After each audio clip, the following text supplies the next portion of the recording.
बारामती पोटनिवडणुकीमधून काँग्रेसची माघार, सुनेत्रा पवारांच्या विनंतीला मान देत उमेदवारी मागे, हर्षवर्धन सपकाळांची प्रतिक्रिया, दोन्ही राष्ट्रवादीच्या नेत्यांच्या शिष्टाईला यश। बारामती पोटनिवडणूक बिनविरोध नाही, सुनेत्रा पवारांच्या विरोधात 23 उमेदवार रिंगणात, 30 जणांची माघार, अर्ज मागे घेण्याची मुदत संपली।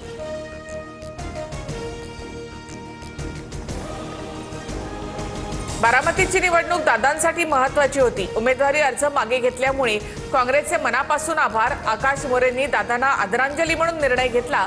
जय पवार यांची प्रतिक्रिया। पार्थ पवारांनी घेतली राज्यसभा खासदारकीची शपथ। शपथविधीवेळी पार्थ पवारांकडून अजितदादांचं गुलाबी जॅकेट परिधान, सुनेत्रा पवार, सुनील तटकरे यांचीही उपस्थिती। पार्थ पवारांचं वक्तव्य निराधार, काँग्रेसवर केलेल्या टीकेचा त्यांना कधी ना कधी पश्चाताप होईल। हर्षवर्धन सपकाळांचा निशाणा, तर पार्थ पवारांच्या वतीने रोहित पवारांकडून दिलगिरी व्यक्त।